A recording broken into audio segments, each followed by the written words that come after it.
Welcome back, folks. So obviously, this is our new teaching series. It's a 4-part series.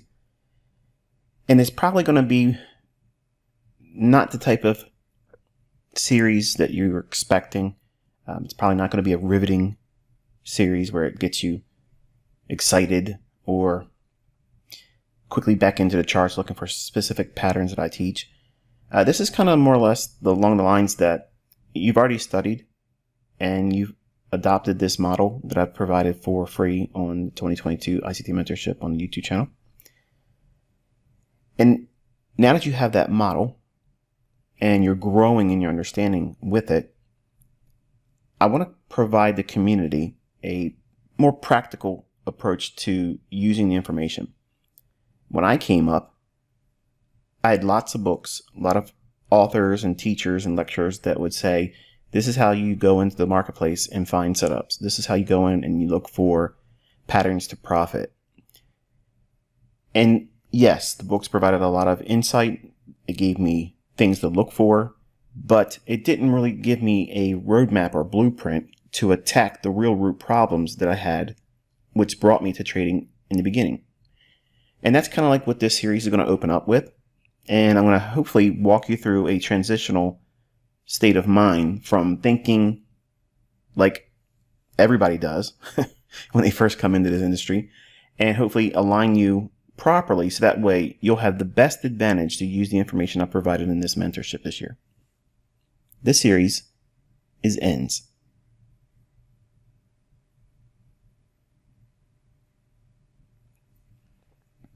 All right, so here's an overview real quick. So I know some of you are going to be excited to know where we go, what do we do, what's going to be covered. There's going to be a 4-part series. And the first in the series is obviously this episode here. And we're going to tackle the problem. And the problem is ends need to be met. I want to teach you how to look past the image lifestyle. And that's always been my approach as a mentor. I have seen many people in this industry well before me, and still today, even more so today, they dangle the carrot of affluence, fast cars, luxury lifestyle. And unfortunately, that's what caught me up in the beginning and caused me to stumble. But I want you to understand that the problem of making ends meet, that's not an impossible task. So I want you to understand that problem everybody has. I have ends that must be met every single month too. Maybe not to the degree of stress-inducing ends like most of you in the world, but I had that stuff too. I have children, and this series is aimed at one of my older sons because I want him to have this approach going forward, thinking about how he needs to make his ends meet. Episode 2 is going to be the solution. And the idea is obviously to secure an additional income source. And I'm going to cover how you need to be approaching your life as a business and running your life as a business. And understanding that the task of making ends meet may feel impossible at times. You got to change that state of mind to I'm possible. That means you as the student, you as the operator with this information, you're possible. It's possible for you to succeed. It's possible for you to change the direction of your life. It's possible for that to happen. If you don't believe that, then all the things that you've learned either from me or other people are not going to help you. You have to have that state of mind, that transitional state of mind from understanding there's a problem, there's ends to be met. Then there's a solution I'm going to provide for you. But then you have to understand that that solution is possible for you. Episode 3. The plan. I'm going to teach you how to go in and determine the starting point for you. Everybody's different. Everybody has this content in their hands now, but they're all going to do something differently with it. So what is it that you're going to be doing differently from the next guy or gal? I'm going to cover that in episode 3. But I'm going to teach you how to specifically attack one financial end. One thing that has to be overcome each month for you. Because that's the thing plaguing you. It's causing you to do things that is derailing your progress. And it's also focusing on casting forth a vision. You have to be able to see where you're going. Where's your objective? Where's your goal?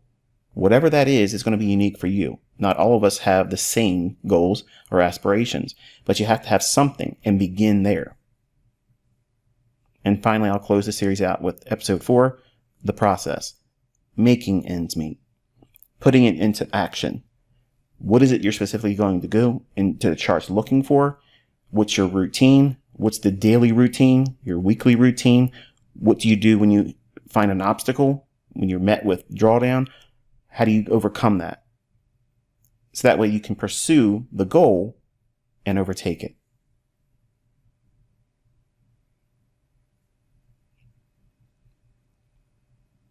The problem. In this episode, I want you to think about what it is that you feel pressured about. That means you have to focus in on what is the catalyst that makes your decisions. What causes you to do things? Well, you have bills. So that means you get out of bed, you get prepared for work, and you take your hindsight there and you do what you have to do to get that money. That money, that's your income. Now, whether you have a business or if you're employed, that's your income. That is the only source of money that you have to work with every single month. Now, unless you have additional income streams, that's it. So each month you have ends to meet. In the United States, we have an expression, ends. Ends are bills.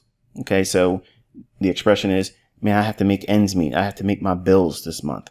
Okay, and most time it is more weeks in the month with bills attached to them than there is weeks with additional surplus income. So when you have that problem, and it's not limited to those individuals in the United States, income is your only working resource. So unless you increase that income, that's the only source to draw from to make ends meet. The living expenses that you have to spend from that income many times are not really well thought out. And then past those living expenses, you have lifestyle. Some individuals in the United States, and probably in other countries too, but in the US, we are the country of excess. And many times we'll have income and then we'll live above our income and try to put on a facade and live a specific lifestyle that really isn't conducive for us to be, well, financially successful. So the lifestyle being placed over top of the living expense is number one problem in the United States. That also is the number one problem in the trading industry, because the lifestyle, that's the image, that's the thing that everyone gets caught up in. You have not seen me do those things. And I do that for a reason, because I want to be practical. I want to be able to sit down with the students or those individuals that want to spend time with me and incline their ear to what it is I'm teaching. I want them to understand that there is a way to do this and not trying to be, well, over the top. Now, can you build wealth in trading? Absolutely. But nobody starts there. And the problem with this industry, educators, mentors, influencers, many times they push the image of wealth right away, real quick. And that is very intoxicating to someone that is in a state of mind that they have to make ends meet. It's more practical for you to understand that that income source has to be increased. And there's all kinds of business opportunities and scams and things that out there that will try to lure your attention and money to do these things to hopefully increase your income. My job is to show you how to do this, and it costs you nothing. It's going to be an investment in time and effort, but this series is a transitional series where it helps you take what you've learned so far in the mentorship and apply it to your real life. Not your social media life where you're pretending to be somebody you're not. If you're doing that, stop. This is your wake-up call for that. This is the reality check. You can waste time pretending to be something that you're not and never really arrive at what you started the whole journey for.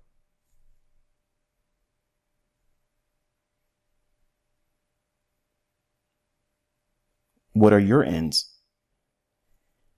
This is the part where it's uncomfortable, and you'd be surprised how many people, especially Americans, and my daughter is guilty of this. Okay. So I raised this woman, and she still is not very good with managing her finances. And admittedly, dad has to come sometimes to the rescue. I'm not proud of that.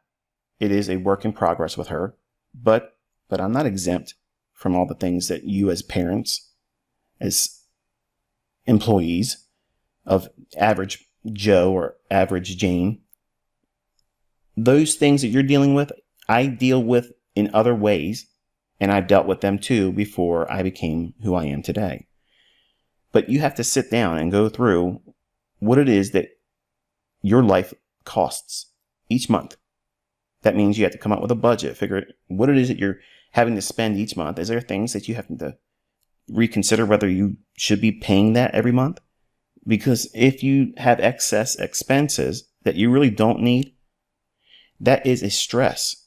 And those things are going to have an impact on your trading.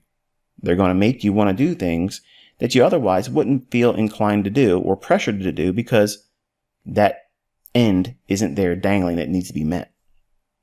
So you have to do what? You have to write down the things that you have to spend each month and then determine what it is that's really required versus excess.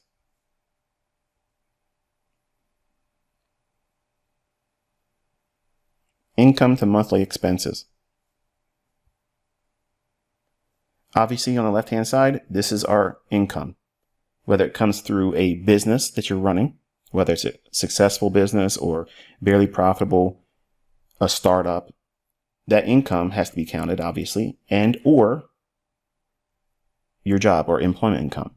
That's it. That's your working source. So out of that, the ends that have to be met, top of the list most times is mortgage payments for your home or a rent payment. Then transportation.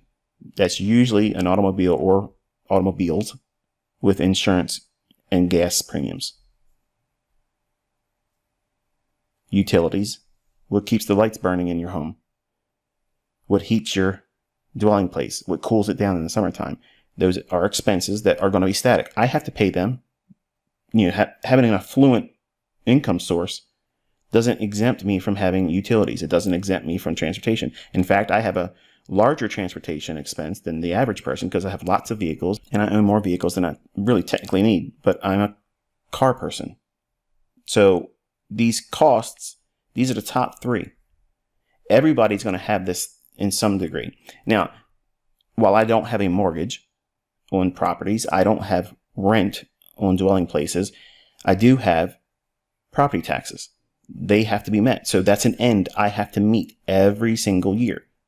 Or Uncle Sam says, we're going to take the place that you own. If you don't pay the government its rent and taxes, your things don't belong to you anymore, and they seize it, which doesn't really make any sense when you think about it, does it? Ownership is an illusion, folks. So after we get through these top three, then you have the expense, which is really concerning these days, healthcare. It's supposed to be affordable, but it doesn't seem like it's so affordable anymore, does it? And this one recently has become really expensive, and it's probably going to get even more expensive. So right here, this is the majority of where most of your money's probably going, if you are sound about not being excessive in lifestyle. For those of you who are parents, childcare, daycare expenses, diapers, formula, doctor visits, clothing for the child that has to continuously be updated because they're growing, that's an expense. That's very stressful. This specific end is very emotionally driven, and it'll cause you to do things that if you didn't have a child, you wouldn't do. This also, many times, is the very end that makes the women traders do better than men, because they know they have to make sure their children eat. They have to make sure that the lights are still burning, the heat's still on, and they have food in their bellies. That's what separates the women and men. In my opinion, learning how to be a mentor over the last 30 years, my students have taught me that the women are better in discerning risk because they know that they have that nesting trait about them. You know how it is, gentlemen, if you ever had a spouse or significant other that you impregnated and you're bringing a child into the world, when they get pregnant, they have this amazing transformation where they're nesting. They start doing things, and it drives you nuts and drove me nuts because I was like, why is she doing all these things? Like, she feels like you got to have it done right now. It's 9 months. No. When a woman's pregnant, it's right now, and yesterday was too late.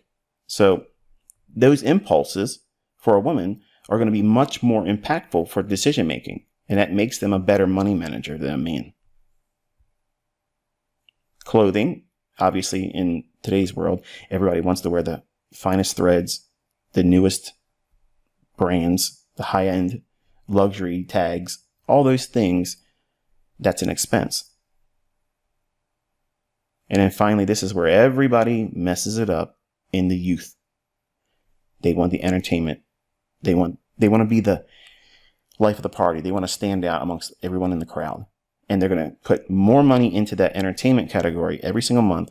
And that's why these young guys in trading, they're really not going to do very well, because they're pouring everything into that. The club lifestyle, flash, pomp, image, look at me, all those types of things.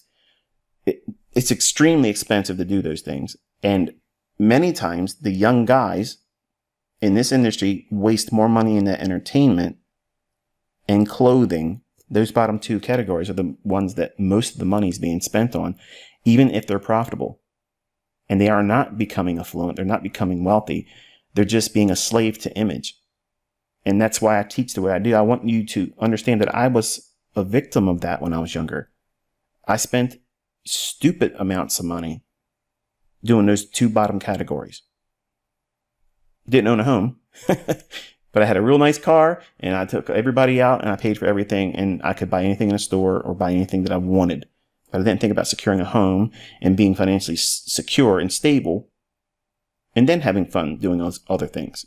So I was the definition of new money. 20 years old, making a stupid amount of money, thinking I knew everything and I could rule the world. These things that we have listed here, you need to figure out what those expenses are for you and trim off the fat, the things that you don't really need.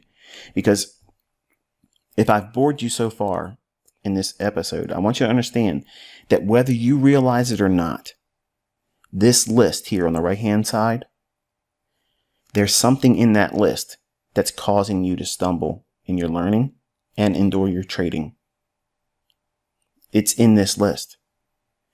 You have to meet this need, whether it be financially because it's inescapable, like rent or mortgage or property taxes, or transportation costs. Everybody has to get somewhere. How are you getting there? Not everybody owns a car. They still have public transportation. That's an expense. It may not become a very large expense in that capacity, but it's still an expense. So transportation for those individuals that don't have personal vehicles, that falls lower in the category list here, but it's still an expense. You can't escape it, right? Everybody has to get from one place to the next, point A to point B, whether it's for a job, whether it's for entertainment, for groceries. It's something you can't escape. But something in this list is driving you to make irrational decisions as a developing student or trader, impulsively. And for the men, it's usually those two bottom categories. They're throwing things at image when they don't own a home yet without a mortgage. They don't have car notes paid off. They're spending too much on cars, image, and entertainment because they're trying to draw attention to themselves, because they're not really there yet. They're faking it until they make it. And that is an extremely huge draw on success arriving when it should have. You're delaying that. You're deferring that. And you're really holding yourself back by doing those types of things. All the things you see out there, they're nice. I've had just about everything you can imagine. But I can tell you what I love most is the peace of mind and the financial solitude that I have because I've done things like I'm teaching you in this series. I did personal reflections. I looked at where I blew money and wasted money, and also focused in on what it was that I was doing that caused me to take trades when I really shouldn't have been taking them. See, I give sound advice in terms of trading. I give sound logic about why the markets are going to move. I've given you a model that's absolutely beautiful. It's consistent. You've tasted that now. You're seeing it. People are making real money. They're getting funded. They're making their own accounts grow. I'm not telling them what trades to get into. So what are they doing that maybe you aren't doing? Well, they probably mastered this list over here. They're not being impulsive or reckless because they have an end problem they're trying to overcome with flash in the pan windfall victories. They're not trying to do those types of things. They're not trying to double their account every month. They're not trying to double their account every 3 months. They're just trying to make ends meet and growing from there. So that list is going to materialize in this. This right here is going to be the battlefield. You're bringing all of that to this chart or whatever chart you're looking at. And it's going to cause you to put things in motion that's going to cause you to have stress, uncertainty, fear, anxiety, because you need what? You need an escape. You need to be able to get out of that rut that you're in. Everybody's in a rut. Everybody has a rut. I have expenses because I have a lot of big things, big ticket items, and that costs money to keep them, to maintain them. So having lots of money doesn't remove having financial obligations and problems. I have ends just like anybody else. You are not going to escape the rut problem. The rat race you can leave. That takes time. But you cannot allow the ends that you have to meet every single month to plague your decision making when it comes to trading. Because when you look at the market, you're going to be thinking, oh, I got to get out of this house. I have a baby on the way. We don't have enough room. That might be an impulsive feeling that a woman may have. Nesting. They may feel pressured to tell their husband or spouse, hey, we got to make a change here. And they feel inspired to go into the marketplace and say, okay, if I could just make 50% on my account this month and maybe do 25% the first week of that next week here, I'll have enough money to do this or that. And it's usually the men saying, well, I don't feel like I'm significant enough because the job I'm working, they don't appreciate me. My wife isn't really impressed with me recently and it's grown stale. So if I spice up my relationship with this, I feel like I'm significant and I need to feel like I'm escaping that rut of just making the bills and not having any excitement or any success in life. This is it. I got a good job. I got a mortgage. I got to pick a fence. I got a dog. This is life. This is the American dream. Then you realize that you're paying sometimes 2 to 3 times more than the house because you're carrying a mortgage, which means basically it's a death note in Latin. That's what mortgage means. So that's not an American dream. That's an American lie. So you want to be able to get a home and pay it off. That's what you want. That's what you want. Now, we're not taught this in school. We're not taught how to be a business owner. We're taught to be good working slaves and be thankful that we have a good job. Jobs are required in the beginning. I had lots of them, but jobs are not the answer. Ends must meet, but you can't take the fear and uncertainty about your ends into the marketplace. You have to disconnect from that. So when you put a trade on, you're not looking at, I have to make all my bills by this time, versus what is the least of your expenses? So when you make your list, what's the smallest expense that you have to have that you can't trim away as fat? I'm not talking about like Netflix. I'm not talking about Amazon Prime. I'm talking about what is the least expense that you have to meet every single month. Whatever that is, that's the one you go in looking to trade for the entire month. Your goal is to meet that end. So if it's $300, you go in, you spread that $300 across 4 weeks. And then you figure out how much do you have to do to get that $300. It's going to sound silly to most of you, especially the young guys. Oh, this is boring. I mean, I can make so much. I've done so many things in a demo account. But how have you done that in a live account? It's a different world, folks. So how do you get good at trading $500 per tick in Forex?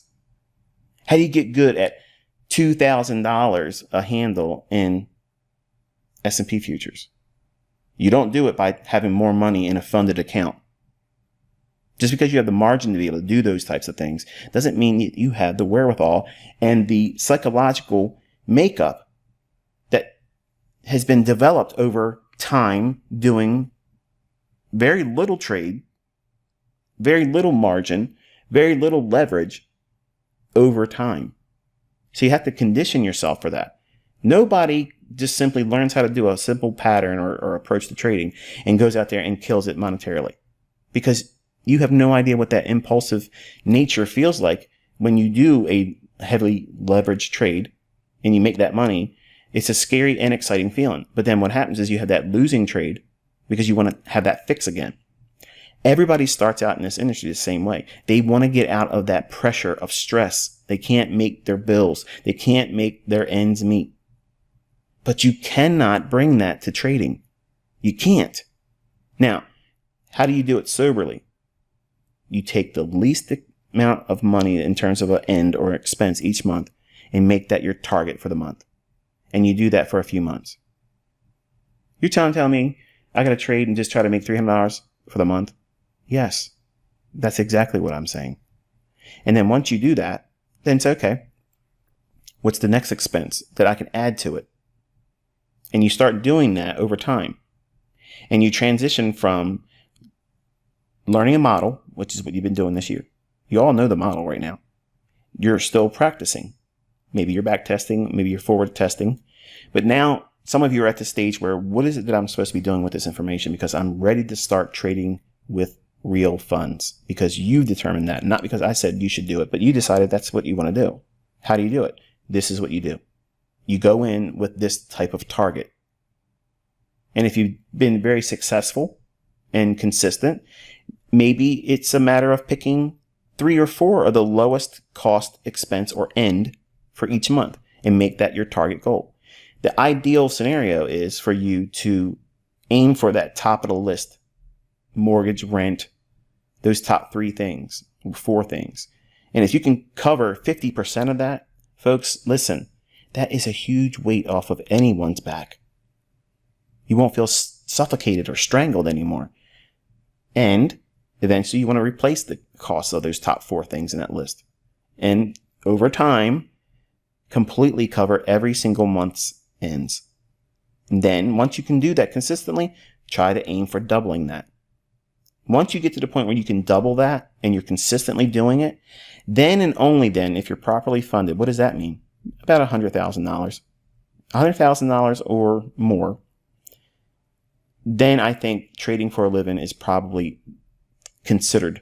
But anything prior to that, you're not ready. I guarantee you, you are not ready. And if you want to challenge me with that idea, come back to me in a year and tell me you did it and prove it. Because I'm going to tell you right now, that won't happen. It won't happen, because you will wreck yourself. You'll do things stupidly. You'll be impulsive, and ends will catch up with you in the negative aspects. They'll cause you to do things irrationally in these markets, and you don't want to do that. You don't really realize it. Maybe you're probably thinking to yourself, wow, I never really considered this, but this is exactly what's the problem. The root cause that everyone wrecking themselves in these markets is because the money is not enough in their personal life. Think about it. That's why this country and every other country around the world, they have medication in the form of alcohol and drugs. Those self-medicating rituals that people put themselves through, that's an escape mechanism. Well, these markets are no different than that. There's no difference between these markets for a new trader that had that impulsive desire to escape the stress and pain of their real life. They go in, they self-medicate, and they put a trade on because it feels good. Because if it wins, what's that going to do? It's going to cause them to feel that this is the right thing to do, and it felt great for the moment, and that wears off fast. You don't have a headache like a hangover. You don't have withdrawals like with drugs. You have impulsive, chasing, pursuing characteristics that make you want to go back in right away, like it's going to happen to you again in the next 10 minutes. And you want that hit of dopamine, that feel good, I'm doing the right thing. And this is proof that I can escape the rat race faster than anybody else says I can. And that's a trap. That's a pitfall. And I went through that multiple times. and I blew accounts multiple times. It never happens like that, folks. And I know some of you, if you're young and you're male, you're hearing this and you're saying, oh yeah, watch me. I'm going to be the one. I'm telling you, if there was anybody on the planet that was ever going to do it, it would have been me, because I was literally giving everything up. Friends, family, everything was poured into this, and I still could not do it, because that emotional and psychological impact of having pressure of the real world, making ends meet, those bills, not having enough, that feeling of not having enough, or maybe just not having enough, that's going to force you to do decisions in these charts that are not rational. You're going to abandon the rules. You're going to over leverage. You're going to enter before you should, and or not stick with the model and hold for your profit objectives. Because what? Ends.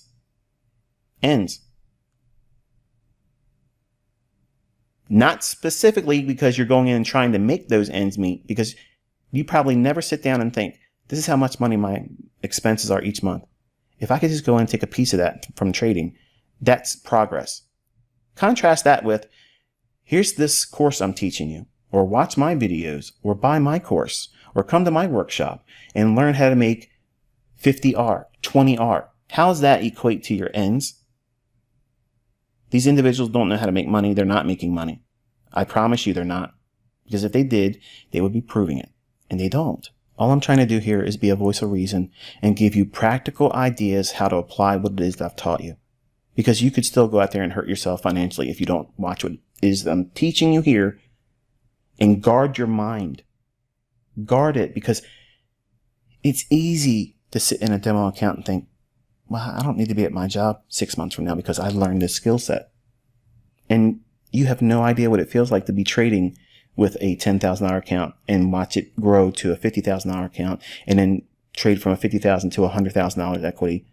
That's a growing stage that none of you, if you've never done it, understand what that feels like. And the leverage of putting on large positions versus what you start with. See, most of you are probably looking at these funded account companies out there and thinking, okay, it's only a couple $100 to get that if I pass the challenge, and you just blow it because you're doing what I'm teaching you not to do in this series. You're playing the lottery. So who's the real fool here?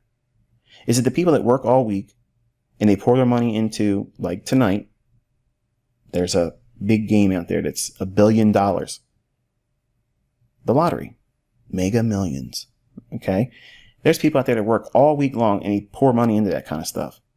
I don't do those things. I don't think that that's a practical approach to using your money wisely. But there's people that do that. Who is more of a fool? Someone that goes out and spends $10 or $50 a month in lottery, or the people that think, I'll save up, put up enough money to get these funded account challenges, a couple $100 here, $600 there, $500, whatever it is. I don't even know. But whatever that is, and you're going in there and you're rolling the dice. Not really doing what it is that you should be doing, thinking soberly about the risk, making sure that you're trying to do everything you can to protect your access to that funded account. That prop firm has rules that you have to stick to. If you don't stick to those rules, what happens? You no longer have access to that account. Now, you can argue and say, well, you don't really have that money. Well, I'll tell you what. What happens when a student does these things and they get withdrawals and checks that now they're spending the money? That kind of cancels out any argument whether they have really a $100,000 account or a $50,000 account or a $400,000 account. I'm not here to argue that. That to me is irrelevant. The people that are doing it and getting money from these companies, they're going to be the counterparty to the argument that you really don't have that money. You think these people care whether you think that they have that money or not when they're having checks and withdrawals and that's money that they're actually spending and they have access to? Nobody cares what everybody else is thinking when you're doing it. So I want you to go through your personal finances. I want you to be diligent about writing down everything that you spend and how much money you have coming in. Now, you may have a job like a waitress or a waiter, and you do tips. That's going to be a variable amount. When I used to deliver pizza, and many of you probably don't know this, that are new, but I worked as a pizza delivery guy in the late 80s and early 90s. I managed a Domino's. Those were real jobs that I did. So I came up from that. If you've done things like that, you know that there isn't really any consistent number of what it is you're making because tips are tips. They're variable. Just get a baseline low end. And then anything above that is just a bonus. Okay. But you got to write down what it is that you're having to spend each month and remove those things that you don't need right now. You're not going to miss Netflix. I'm sure you probably have a friend that would lend you access to it. And I'm not saying cheat them, but you know how it is. I know that stuff goes on just like you do. Those things can be trimmed off. Okay. Besides, how much time are you pouring into other things that are not going to build you up? If you chose this path for your life, this needs to be second in line next to your family. So it's family and then this, because this is going to require a lot of time learning. It's going to require a lot of energy and effort, and it's going to be a very, very cruel lover. If you do not give it its time that it demands, it will not yield the love and tenderness that you're hoping it will. So hopefully this has been inspiring to you to think about what it is that you're doing and maybe have done to yourself. And I'll be back with you in episode 2 to help you conquer making ends meet.